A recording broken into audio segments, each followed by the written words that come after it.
안녕하세요. 네, 반갑습니다. 남세종에서 주님을 섬기고 있는 전주현 형제입니다.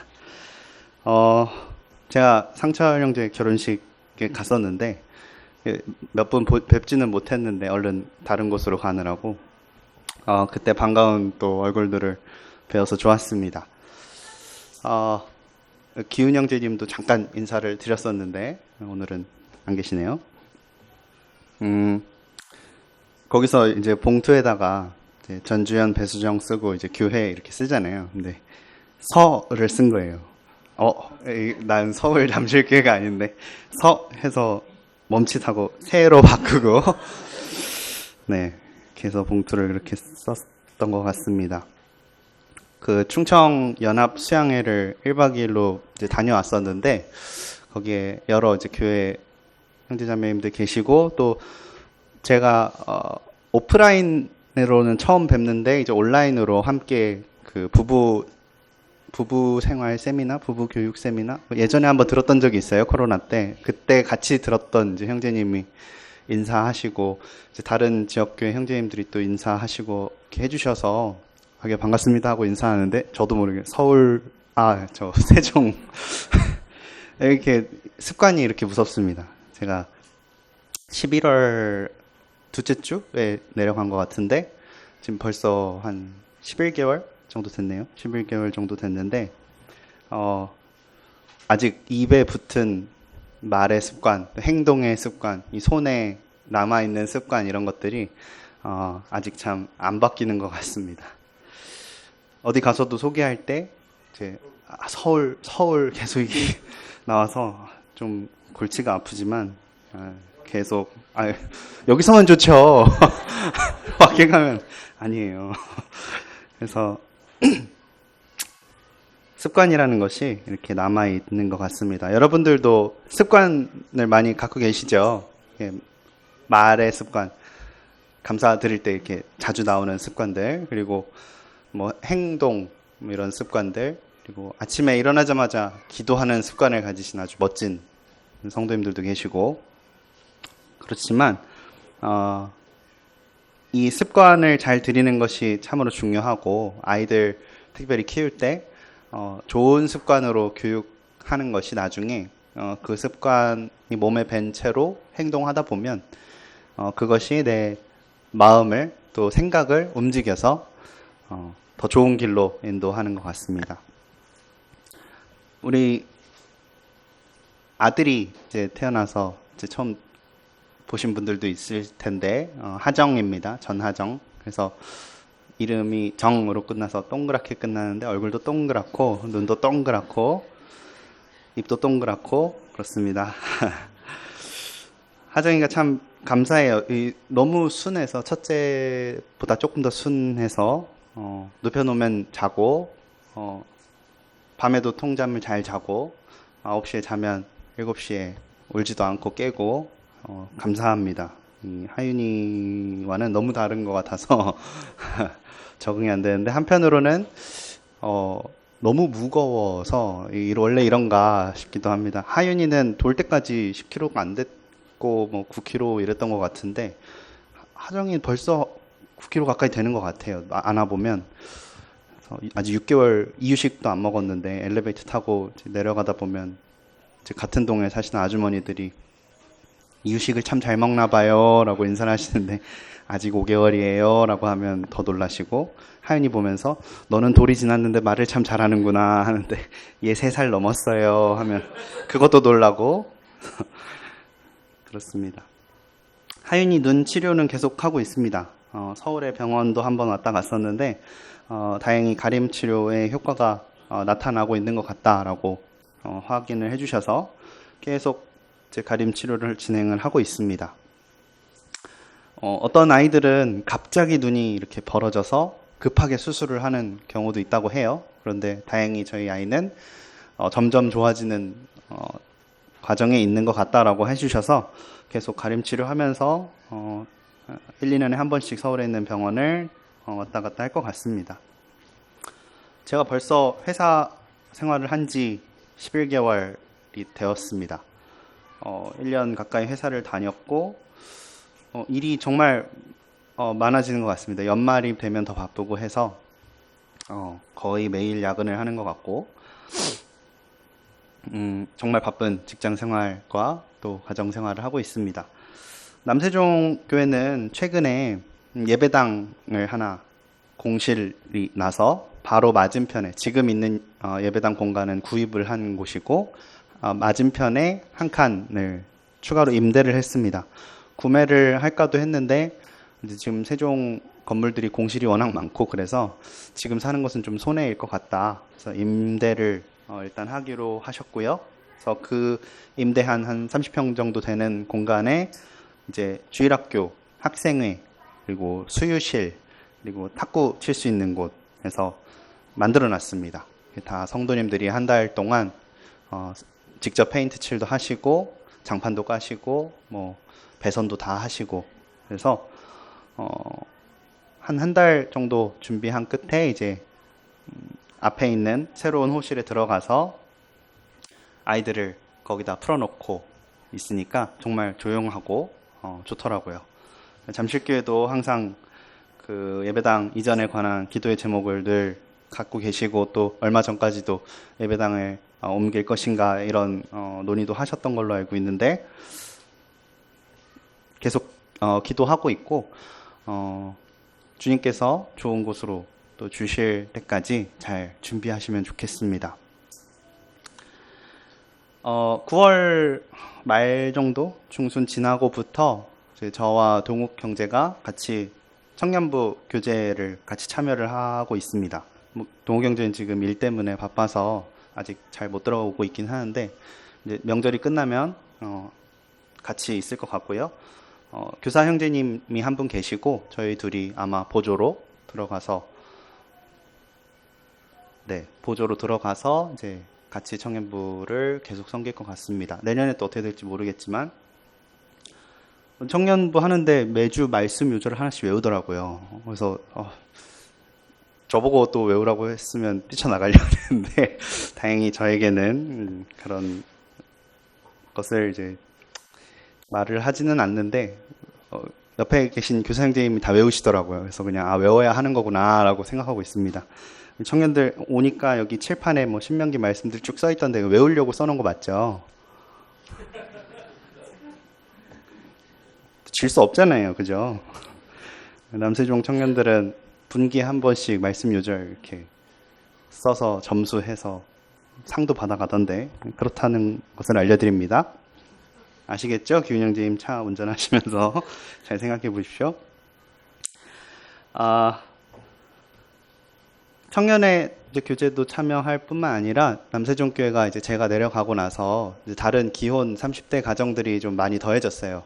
안에서 결혼도 하고 그래서 기혼 가정 모임을 올해 상반기부터 본격적으로 진행을 했는데 이제 거기서도 이제 성경을 가지고 교제를 시작을 했습니다. 그래서 갈라디아서 본문을 가지고 서로 교제 나누면서 공부를 하고 있고 굉장히 열정이 넘치는 그런 가정들이 많습니다. 그리고 수요 집회 또 말씀을 넣어 주셨더라고요. 그래서 2달에 한 번씩 이제 수요 강단에서 이제 말씀 전하는 일과 또 앞으로 한 6개월에 한 번 정도 이렇게 주일에 말씀이 끝나고 한 번 정도 더 이렇게 성도님들과 말씀을 나누는 시간이 있는데 그 시간에 아마 형제님들 5명이 돌아가면서 이렇게 한 달에 한 번씩 그래서 진행을 할 것 같습니다. 내년엔 또 어떻게 될지는 모르겠지만 일도 바빠지고 또 가정에서의 일도 바빠지고 교회에서의 일도 바빠지고 하는 그런 나이가 되어가는 것 같습니다. 뒤에 사진 이제 넘어가는 거 보니까 2011년도 남한산성 거기였다고 하셨는데 우리 여기 지금 청년들처럼 앉아있는 이 가은이 지은이가 아주 꼬맹이 때부터 함께 있었는데 시간이 어떻게 가는지 모르겠어요. 이들이 어느새 청년이 돼서 잠실교회를 또 잘 섬기고 있고 하는 것들이 지금 주님의 은혜입니다. 저희 가정에도 일들이 좀 있었습니다. 저희 장모님이 이제 유방암 2기가 되셔서 치료를 시작을 받으셨고 수술을 하시고 항암 치료를 이제 시작을 하셨는데 이제 호르몬이 반응이 없어서 이제 가장 좀 지저분한 암종이 걸렸어요. 그래서 항암 치료를 지금 한 8회 정도 계획을 해서 2회까지 마쳤고 머리가 이렇게 자꾸 빠지셔서 이제 머리를 이제 아예 미셨어요. 그리고 항암 치료를 한번 받고 나서 면역 수치가 좀 안 좋아지셨다가 다행히 이제 최근에 다시 올라오셔서 계속 치료를 받을 수 있게 되셨고 이제 입맛이 없으셔서 이 체중이 좀 미달이 되면 치료를 받기가 힘들어요. 근데 계속 살이 빠지시니까 어떻게든지 드시게 하려고 노력을 하는데 이제 잘 안 삼켜진다고 하시더라고요. 그래서 아무튼 이제 그런 좀 힘듦 가운데 계십니다. 그래서 옛날에 뭐 드라마 같은 거 이제 가끔 할머니랑 같이 이제 드라마 보는 시간이 있었는데 암 걸린 그런 사건이 나오면 곧 그 사람은 이제 병실에 이제 있다가 시름시름 앓다가 죽어요. 그런 장치를 항상 암으로 놓더라고요. 암에 걸리면 이제 죽는구나 였는데 그게 이제 10년, 20년이 지나서 지금 시대에서는 요즘에는 그렇지 않고 여러 이제 진단 기술, 치료 기술 또 그런 건강을 유지하는 그런 다양한 방법들 이런 것들이 기술의 진보가 있어서 요새는 어느 정도 부정적인 인상이 좀 줄어드는 경향이 있기는 합니다. 그래서 뭐 암이라고 해서 어떡하나 죽을 병인가 이런 생각이 잘 안 드는 시대인 것 같아요. 그렇지만 여전히 고치기 또 어렵고 또 다양한 케이스도 있어서 여러모로 기도가 좀 필요한 것 같습니다. 저희 가정에 그런 일들이 이제 있었던 것을 보면서 뭐 생각해오던 그런 죽음이라는 것에 대해서 한번 고민을 해보게 되었어요.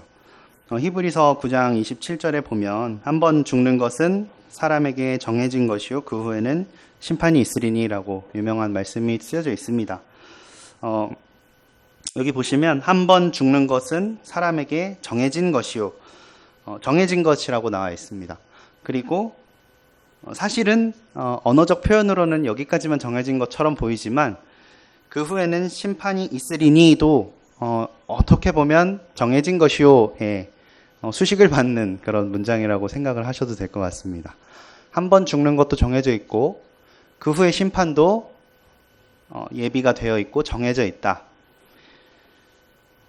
죽음이라는 것은 우리 창세기 말씀을 여기다 손을 넣으시고 창세기 2장 말씀으로 잠깐 가보도록 하겠습니다.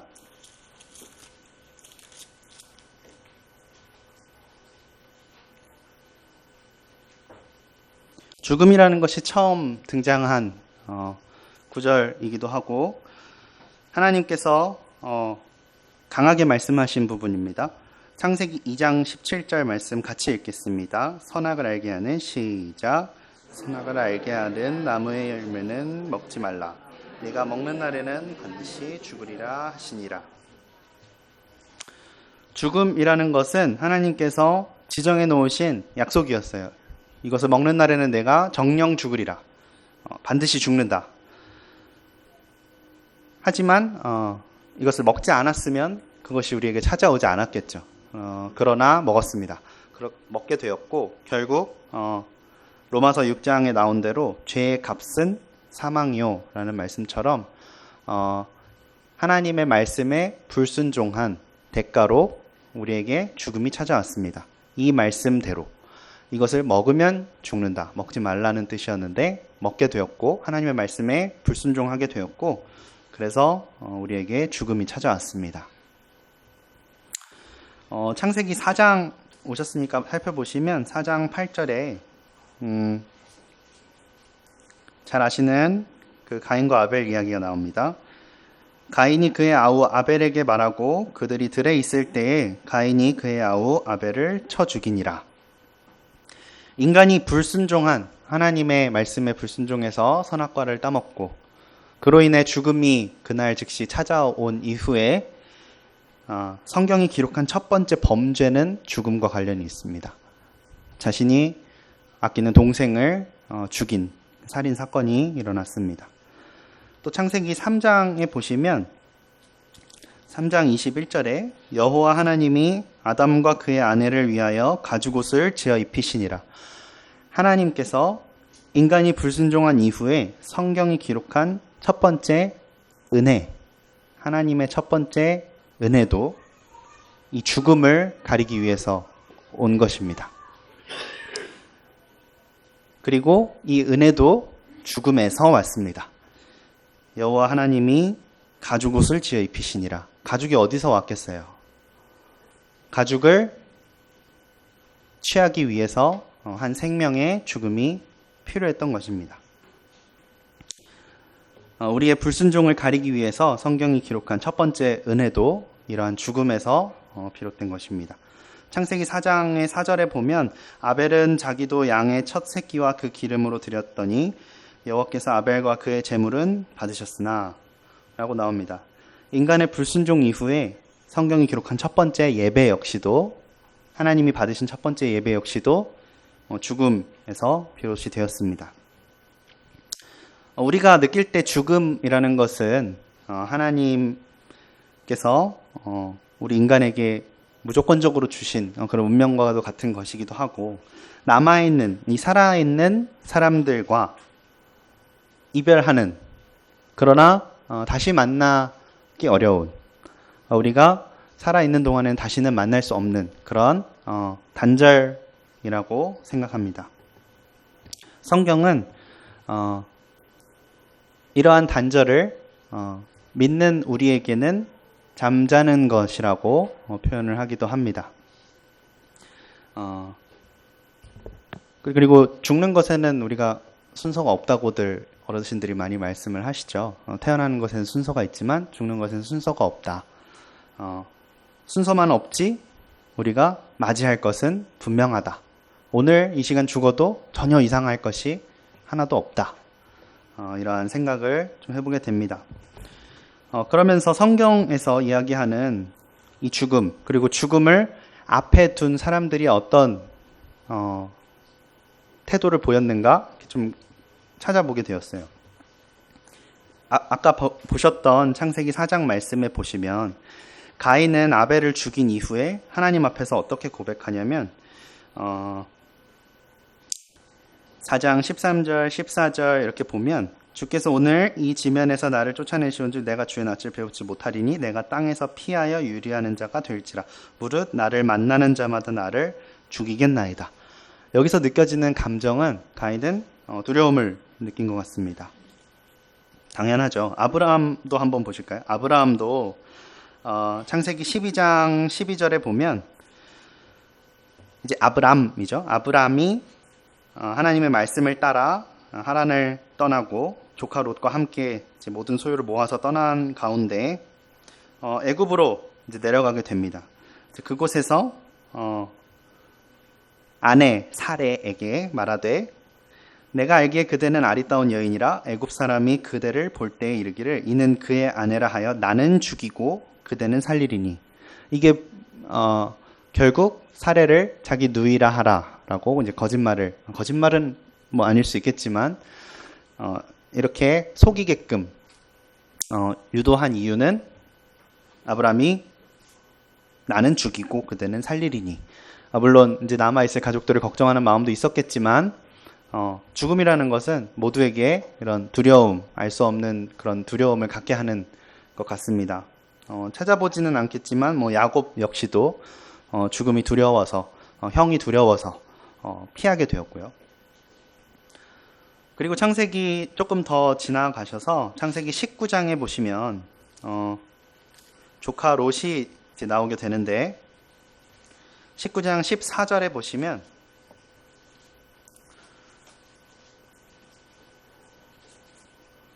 함께 읽어보실까요? 롯이 나가서 시작. 그 딸들과 결혼할 사이들에게 말하여 이르기를 여호와께서 이 성을 멸하실 터이니 너희는 일어나 이곳에서 떠나라 하되 그의 사이들은 농담으로 여겼더라. 요즘 많은 사람들이 하는 생각과 비슷한 생각인 것 같습니다. 우리도 그럴 수도 있어요. 롯의 두 사위는 이 성이 멸망할 테니 떠나라 하되 비웃었습니다. 왜냐하면 죽음이라는 것은 그렇게 갑자기 찾아오지 않는다고 생각했고, 왜냐하면 너무 터무니없이 말도 안 되는 그런 경고를 하는 사람이라고 생각했기 때문입니다. 근본적으로 내가 죽을지도 몰라라는 두려움이 없는, 그러니까 오늘 자고 일어나면 내일 일어나겠지, 오늘 해가 지면 내일 해가 뜨겠지 라고 우리가 쳇바퀴처럼 살아가는 인생 속에서 이런 반응을 보일 수 있다는 것이, 롯의 두 사위는 이러한 죽음 앞에서의 경고를 비웃음으로 받아들이게 되었습니다. 출애굽기에도 찾지는 않겠습니다만 바로 이 파라오가 재앙을 이제 10가지를 맞이하게 되는데, 재앙을 맞이하면서도 모세와 아론의 어떤 경고, 마지막 경고, 장자를 다 죽일 것이다 라고 했을 때 바로의 마음이 완악하게 되어서 이스라엘 백성을 절대 떠나보내지 않은 것을 보게 됩니다. 자신의 아들이, 장자가 죽을지도 모른다는 생각 자체를 하지 않는 거예요. 그래서 이들의 경고를 무시하고 여태까지 9번이나 이들의 경고가 맞았음에도 불구하고 그 마음이 굳어지고 악해져서 더 이상 이 죽음이라는 경고를 듣지 않게 되는 것입니다. 우리 전도서 말씀을 잠깐 보시겠습니다. 전도서 12장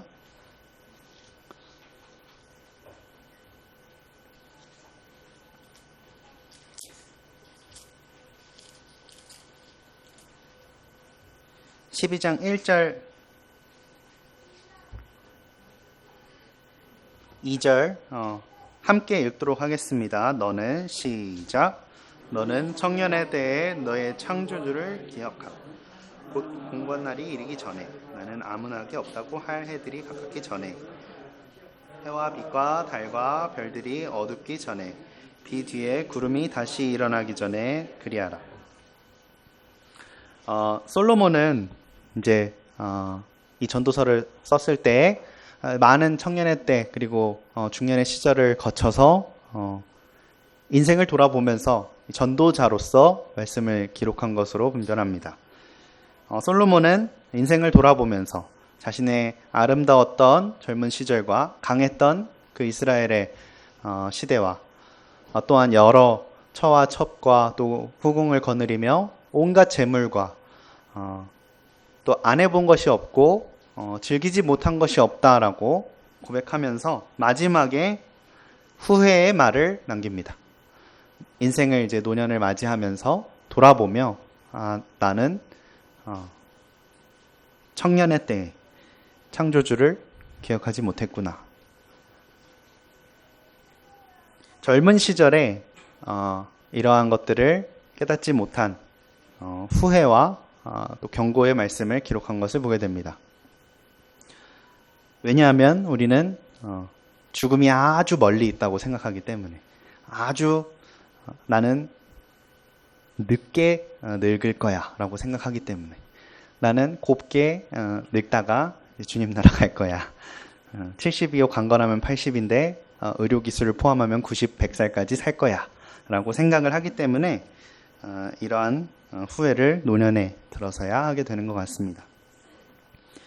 여러 왕들이 있었죠. 그 중에 다윗 왕은 열왕기 상에 보시면 솔로몬에게 이제 유언을 하게 되는데,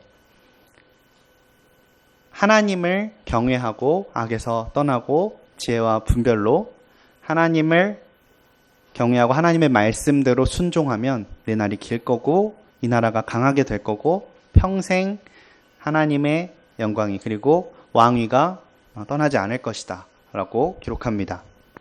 다윗의 삶을 우리가 생각해 보면 끝없이 하나님을 의지하고 하나님께 간구하고 하나님의 영광에 참여하고 즐거워하는 그러한 삶이었습니다. 돌아보면서도 아들에게, 왕위를 이어받을 아들에게 동일한 삶을 살기를 원하는 마음을 이제 표현합니다. 그리고 한편으로는 걱정도 하죠. 솔로몬이 내가 보았던 그 하나님, 나의 하나님을 경험하고 또 사랑했으면 좋겠는데 라는 그런 아버지의 마음을 읽을 수 있는 것 같습니다. 또 구약의 인물들 중에 죽음 앞에서 이러한 후회나 두려움 이러한 것이 아니라 담대함을 가졌던 인물들도 있었던 것 같습니다. 잘 아는 이삭이 그랬고요. 아버지의 그 재물이 없음을 알고도 끝까지 동행했고, 아버지가 이삭을 잡으려고 할 때에도 청년의 힘으로 그것을 물리치지 않고 담담하게 받아들였던 이삭. 그리고 잘 아시는 에스더 말씀 보시면 에스더가 뭐 읽지는 않겠습니다만 모르드게에게 이런 고백을 하죠. 내가 죽으면 죽으리라 하고 담대하게 왕에게 나아갑니다. 그래서 어떻게 되죠? 왕으로 관택이 되고 축복을 받고 그 이후에 이제 유대 민족을 구원하게 되는 데까지 이르게 되는 그런 믿음의 삶을 살게 됩니다. 신약으로 오시면 우리 예수님을 보기 전에 예수님의 제자들이 있었죠. 예수님의 제자들은 예수님을 따라다니면서 많은 경험을 했는데 예수님이 계시지 않던 배에서 고생하면서 파도와 풍랑에 지쳐가던 때가 있었습니다. 그때 정말 두려움을 경험했고요. 그리고 예수님이 배에서 주무시고 계실 때도 풍랑이 일어서 죽게 되었다 하고 주님을 깨우게 되죠. 주님에게서 책망을 얻게 되기도 하고. 베드로는 어떻습니까? 베드로는 주님을 몇 번 부인했죠? 3번을 부인했습니다. 심지어 가장 수제자라고 하는 베드로가 너 예수님이랑 같이 있었던 사람 아니야? 하니까 아니라고. 너 나사렛 사람인데, 너 갈릴리 사람인데 같이 있었던 거 내가 알아. 아니라고. 너 그들 중에 한 명 아니야?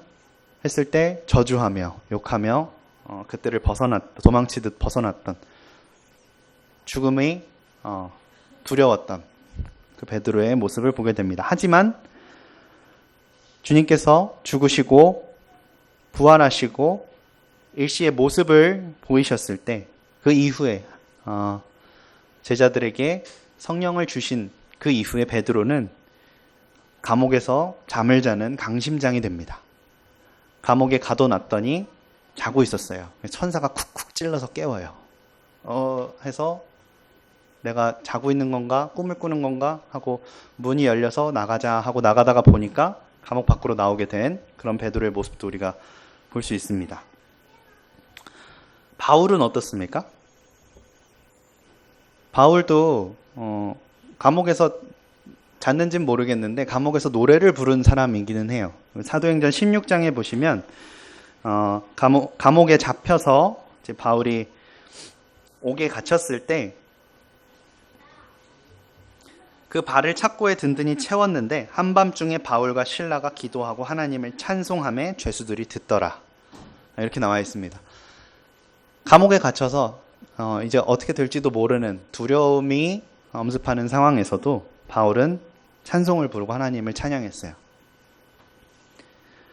아까 앞에서 보았던 죽음을 두려워했던, 죽음을 비웃었던, 죽음을 앞에 두고 삶을 후회했던, 그리고 후손들, 아들들을 걱정했던, 그리고 죽음 앞에 담대했던 여러 구약 시대의 많은 성도들을 보면서 또 주님을 배신했던 수제자의 모습과 주님이 계심에도 두려움에 떨었던 제자들의 모습을 보시다가 이렇게 감옥에서 잠도 자고 찬송도 부르고 죽음을 두려워하지 않는 이 제자들의 모습을 발견하게 되었을 때 어떤 생각을 해보시겠어요? 왜 사람이 이렇게 바뀌었을까요? 아까 사회 보신 형제님이 찬양하셨듯이 죽음에서 부활하신 예수 그리스도, 죽음을 이기신 예수 그리스도를 통해서 사람이 변화가 되는 것입니다. 우리가 죽음을 앞에 두고도 지금 죽어도 나는 정말 감사해. 나는 정말 기뻐. 나의 사랑하는 주님을 만날 수 있어서, 나의 사랑하는 아버지의 나라에 갈 수 있어서, 그 영광에 참여할 수 있어서 나는 너무 기뻐. 지금이라도 당장 가면 좋겠어. 뭐 죽겠다는 얘기는 아니지만요. 이러한 고백을 할 수 있는 사람이 되는 것은 구약의 성도보다 신약의 성도들이 잘나서가 아니라 죽음을 이기신 주님을 보고 죽음을 이기신 주님의 생명을 그 마음에 받게 되고 오실 그분 보혜사를 통하여서 우리에게 밝히 알려주시는 그 말씀을 통해서 성령 하나님이 밝혀주시는 이 말씀을 통해서 죽음을 이기시고 부활하신 예수 그리스도가 얼마나 크신 분인지를 우리가 알게 되고 경험하게 되기 때문에 우리에게는 죽음 앞에서 평안이 올 수 있는 것입니다. 성경은 우리에게 죽음에 대해서 어떻게 말씀하시는가, 우리 신약의 시대에 살고 있는 우리 성도들에게 어떻게 살고 계시는, 어떻게 말씀하고 있는가를 살펴보면 잘 아시는 고린도전서 15장 말씀을 통해서 우리가 확인해 볼 수 있습니다. 고린도전서 15장 14절에서 26절에 보시면 죽은 자의 부활에 대해서 사도 바울이 이렇게 얘기를 합니다. 그리스도께서 다시 살아나지 못하셨으면 우리가 전파하는 것도 헛것이요 우리 믿음도 헛것이고 하나님의 거짓 증인으로 발견되리니 하나님이 그리스도를 다시 살리셨다고 증언했기 때문이다. 만일 죽은 자가 다시 살아나는 일이 없으면 그리스도도 다시 살아나는 일이 없을 터이요 그리스도께서 다시 살아나는 일이 없으면 너희의 믿음도 헛되고 너희가 여전히 죄 가운데 있을 것이요 그리스도 안에서 잠자는 자도 망하였으리니. 20절에 그러나 이제 그리스도께서 죽은 자 가운데서 다시 살아나사 잠자는 자들의 첫 열매가 되셨도다. 그리스도께서 다시 일어나셔서 우리 죽은 자들의, 잠자는 자들의 첫 열매가 되셨고 우리 믿는 자들에게 생명을 주셨다는 것입니다. 무슨 생명이냐면 한 번 죽는 것은 사람에게 정하신 것이요 그 후에는 심판이 있으리니 해서 이 심판을 벗어날 수 있는 그 약속, 그 생명을 주셨다는 겁니다. 25절에 보시면 그가 모든 원수를 그 발 아래에 둘 때까지 반드시 왕노릇하시리니 맨 나중에 멸망받을 원수는 사망이니라. 예수님께서 우리에게 약속하신 것은 마지막에 멸망받을 원수, 사망, 죽음, 그것을 내가 이기기 위해 너희에게 생명을 주었다라고 말씀하십니다. 그리고 쭉 읽다 보면요, 51절, 2절 이렇게 읽다 보면 보라 내가 너희에게 비밀을 말하노니 우리가 다 잠잘 것이 아니요 마지막 나팔에 순식간에 홀연히 다 변화되리니 나팔 소리가 나매 죽은 자들이 썩지 아니할 것으로 다시 살아나고 우리도 변화되리라. 우리가 썩지 않을 몸을 입게 된다는 약속을 해주십니다. 그리고 55절에 사망아 너의 승리가 어디 있느냐, 사망아 네가 쏘는 것이 어디 있느냐, 사망이 쏘는 것은 죄요 죄의 권능은 율법이라. 우리 주 예수 그리스도로 말미암아 우리에게 승리를 주시는 하나님께 감사하노니. 우리에게 승리를 주십니다. 사망을 정복하신, 사망이 정복당한 것이 왜 우리에게 승리냐면 아까 로마서 6장의 말씀을 읽은 대로 죄의 값은 사망이기 때문입니다. 사망을 이긴다는 것은 죄를 이긴다는 것이고 그것은 사단의 권세에서 벗어나서 그리스도 안에서 하나님께 속한 자가 된다는 것입니다. 이것이 승리라는 거예요. 근데 58절에 이렇게 말씀을 합니다. 그러므로 내 사랑하는 형제들아 견실하며 흔들리지 말고. 우리가 살아감에 있어서 하나님께 붙어 있어야 하는데 우리가 그러지 못할 때가 많이 있어요. 흔들릴 때가 있고 견고하지 못할 때가 있습니다. 어떨 때는 죽음이 두렵기도 하고 아픔이 무섭기도 하고 그리고 하나님의 일을 하면서 얻는 핍박에 대해서 우리가 움츠러들 때가 있습니다. 그러므로 견실하고 흔들리지 말 것을 당부합니다. 왜냐? 하나님이 죽음을 이기셨기 때문에, 하나님이 죄를 이기고 승리하셨기 때문에, 그 원수가 멸망받을 것이기 때문에. 그리고 이렇게 권면하죠. 항상 주의 일에 더욱 힘쓰는 자들이 되라. 사망을 이기신 주님 안에 있으므로 주님께 감사를 드리고 주님의 일을 하고 또 주님께 영광을 돌려드리고 이러한 일들을 그냥 하는 것이 아니라 어떻게 하라고요? 더욱 힘쓰는 자들이 되라. 설사 이러다가 죽더라도, 설사 이러다가 고난을 당하더라도 주의 이름이 끝까지 이 세상에 울려 퍼지도록 너희 온 몸과 온 마음을 다 들여서 주의 일에 힘쓰라고 권면합니다. 사망을 이기신 주님 앞에 기꺼이 그 생명을 내어놓고 주님의 일에 더욱 힘쓰는 자들이 되라고 이 죽음에 관해서 성경이 우리에게 이렇게 권면하십니다. 로마서 8장 말씀에도 보면 여러 복음에 관한 그런 교재들 가운데 8장 13절에서 25절의 말씀을 읽어보시면 너희가 육신대로 살면 반드시 죽을 것이로도 영으로서 몸의 행실을 죽이면 살리니 하나님의 영으로 인도함을 받는 사람은 곧 하나님의 아들이라. 그래서 쭉 나오면서 죽음을 무서워하지 않는, 다시 무서워하는 종의 영을 받지 아니하고 양자의 영을 받았다라고 말씀하고 있고요. 생각건대 현재의 고난은 장차 우리에게 나타날 영광과 비교할 수 없도다. 왜 이런 고백을 할 수 있냐면, 왜 죽음 앞에서 두려워하지 않을 수 있냐면 장차 올 영광이 약속이 되어 있기 때문에, 하나님을 믿는 믿음 가운데 하나님의 말씀에 순종하여서 주의 일에 더욱 힘쓰는 자로 살면 이것이 우리에게 영광이 되고 그냥 죽고 끝나는 허무한 인생이 아니기 때문에. 25절까지의 그 말씀을 보면, 마지막 말씀을 보시면 만일 우리가 보지 못하는 것을 바라면 참음으로 기다릴지니라. 그래서 이 인생을 살아가다 보면 그리스도인들은 항상 인내하게 되어 있어요. 항상 참게 되어 있어요.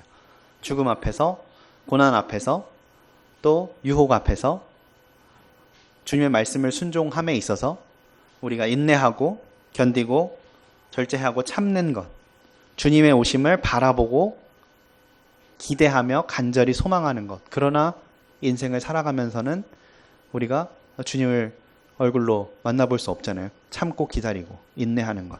하나님께서 우리에게 주시는 말씀입니다. 갈라디아서 2장 20절에 잘 아시는 말씀을 보시면 우리의 옛사람이 죽었기 때문에, 십자가에 함께 못 박혀서 죽었기 때문에 이제 우리가 사는 것이 아니라 내 안에 계신 그리스도께서 사시는 것이라고 합니다. 내가 죽는 것이 얼마나 많은 인내의 과정이 필요하겠습니까? 그냥 되는 것이 아니잖아요. 우리가 그냥 살아가는 것이 아니잖아요. 하다못해 어떤 시험을 보기 위해서라도 열심히 공부를 해야지 좋은 성적을 얻는 것이잖아요. 그러할진데 우리가 옛 사람을 죽이고 우리의 육체대로 살 것이 아니고 육체를 죽이기 위해서 하나님의 성령의 인도하심대로 살아가기 위해서 우리가 얼마나 많은 인내와 고난과 또 인내를 겪어야 하겠습니까? 이것은 그냥 되는 것이 아닙니다. 히브리서 11장에 믿음의 선진들의 그런 말씀이 나옵니다. 11장 36절에서 38절에 보시면 또 어떤 이들은 조롱과 채찍질뿐 아니라 결박과 옥에 갇히는 시련도 받았으며 돌로 치는 것과 톱으로 켜는 것과 시험과 칼로 죽임을 당하고 양과 염소의 가죽을 입고 유리하여 궁핍과 환난과 학대를 받았으니 이런 사람은 세상이 감당하지 못하느니라. 그들이 광야와 산과 동굴과 토굴에 유리하였느니라. 믿는 우리는 죽음이, 그러니까 세상이 감당하지 못하는 사람들입니다. 이 믿음은 누구의 믿음이냐면 나의 믿음이 아니에요. 나의 믿음이 아니에요. 나의 확신에서 오는 것이 아니라 그리스도의 믿음입니다. 우리가 받은 믿음은 그리스도로부터 온 거예요. 그리스도의 믿음.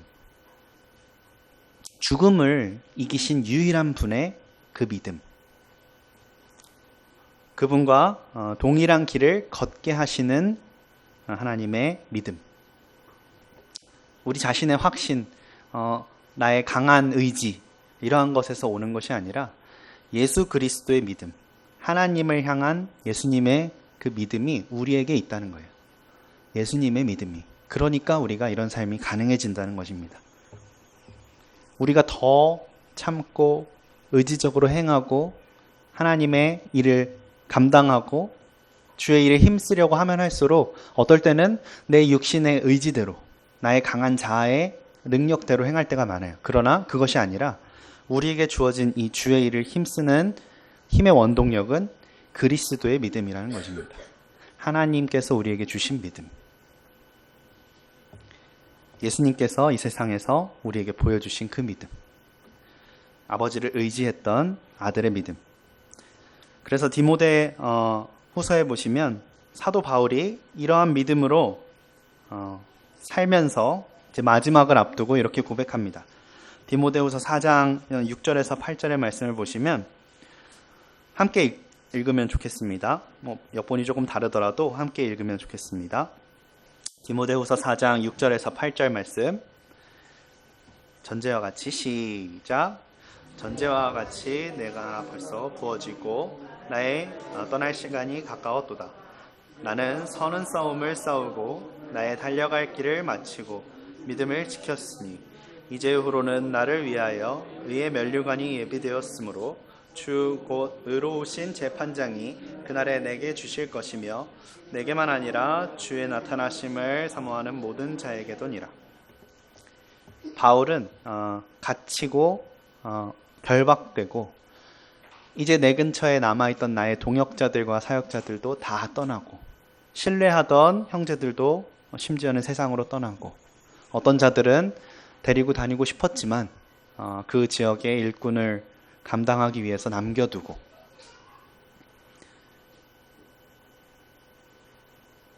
그러한 상황에서 마지막까지 바울은 어떻게 고백하냐면 나는 이제 살 만큼 살았으니 너가 알아서 해라 라고 던지는 것이 아니라 디모데에게 그렇게 말씀한 게 아니라 전제와 같이 내가 벌써 부어지고 나의 떠날 시각이 가까웠는데 나는 믿음 선한 싸움을 싸웠고 마쳤고 지켰으니 예비되었기 때문에 나는 여전히 이 믿음의 길을 걸어갈 것이고 나는 전제와 같이 부어질 것이다. 전제라는 것이 부어지는 제사잖아요. 포도주, 독주가 그 불을 끊임없이 태우기 위해서 부어지는 마지막 불꽃을 일으키기 위해 내 자신을 드리는 것을 묘사한 것처럼 내가 전제와 같이 드려졌다. 그리고 앞으로 그럴 것이고 너도 그리해라 라는 당부의 그런 말씀입니다. 이것이 얼마나 고귀한 죽음입니까? 우리에게. 그렇죠? 이러한 죽음을 죽었을 때 주님이 친히 마주하지 않으셨겠어요? 주님이 친히 마중 나와서 바울의 손을 잡아주지 않으셨겠어요? 우리의 죽음은 그래야 합니다. 그리스도인의 죽음은 주님께서 맞아주시는 그러한 죽음이어야 합니다. 마지막으로 누가복음의 말씀을 잠깐 읽도록 하겠습니다. 누가복음 16장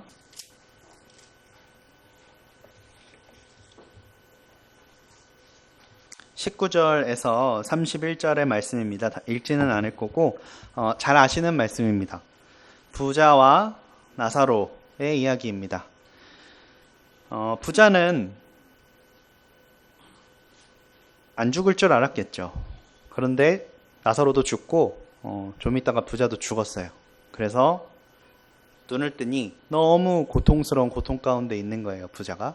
그래서 눈을 들어보니 나사로가 아브라함의 품에 안겨 있는데 건너갈 수도 없고 나사로를 보내서 내 혀 끝에 물 한 방울을 떨궈서 서늘하게 해주십시오. 건너갈 수 없다, 부자야. 그렇다면 저 나사로를 지금 살아있는 내 가족들에게 보내서 믿게 해주세요. 여기에 오지 않게 해주세요. 그러자 아브라함이 이렇게 얘기합니다. 그들에게 모세와 선지자들이 있으니 그들에게 들을지니라. 아닙니다.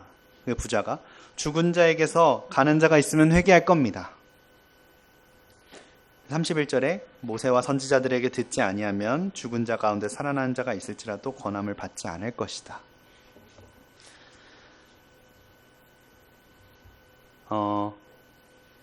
한 번 죽는 것으로 끝입니다. 이 세상은. 그래서 이 한 번 안에 죽은 이후 정해져 있는 그 심판을 피해야 합니다. 그런데 우리는 피한 거 맞겠죠? 우리는 피했죠? 그죠? 믿음이 있으시죠? 근데 우리의 가족들은 피하지 못한 사람들이 있습니다. 그들에게 죽은 자가 살아서 앞에 나타나서 죽으면 지옥에 가. 여기 오지 마.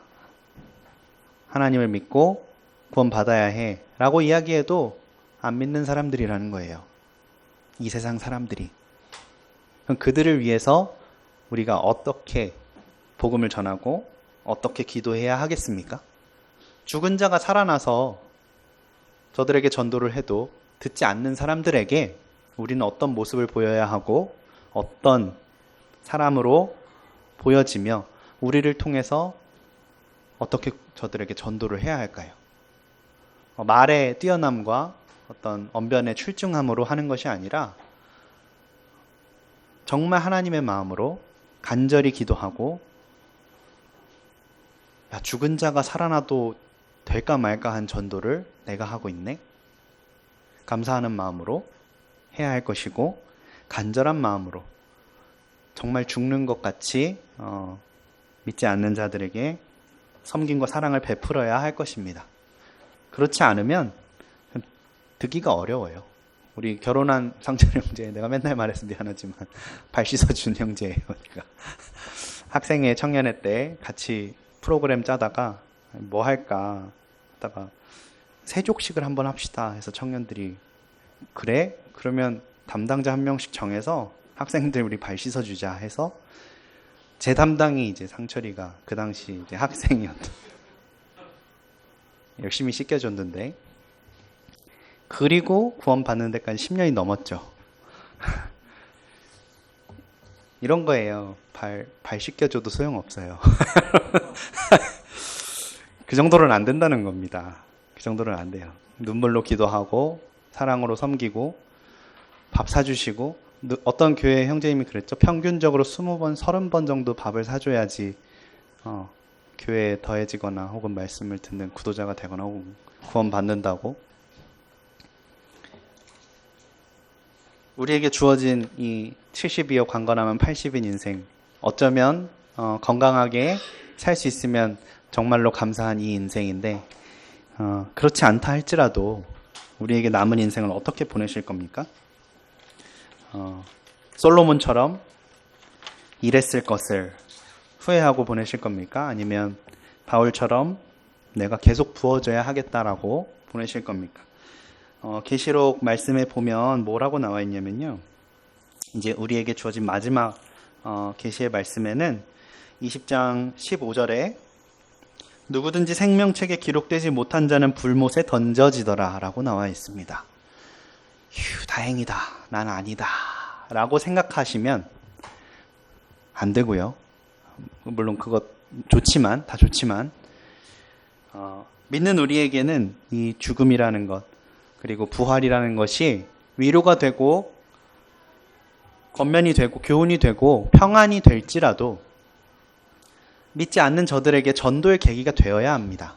그래서 믿지 않는 분들에게 경고하시고 복음을 전하시고 우리 같이 생명의 나라에 갑시다 라고 권하고 그리고 기도하고 사랑하는 그런 성도님들이 되시기를 바랍니다. 명절이니까 또 흩어지는 또 가족들에게 가서 이제 함께 반가운 그런 마음을 전하고 또 안부도 묻고 하실 텐데 돌아보시고 주변의 이웃들, 가족들 믿지 않는 그들을 위해서 눈물로 기도하시고 사랑을 베푸시되 전제처럼 부어지시고 죽은 자가 살아 돌아와도 듣지 않는 저 완악한 마음을 가진 자들에게 하나님의 말씀이 들어가도록 섬기시고 사랑으로 함께 동역하시면 좋겠습니다. 교회라는 것이 이러한 것을 위해 존재하는 곳이니 잠실에 있는 이 지역교회가 주님 안에서 쓰여지고 이러한 영혼들을 위해 부어지고 함께 섬기시면서 하나님께 한 영혼 한 영혼을 바치는 하나님께 한 영혼 한 영혼을 드리는 그런 교회가 되기를 바라는 마음이 있습니다. 마치도록 하겠습니다.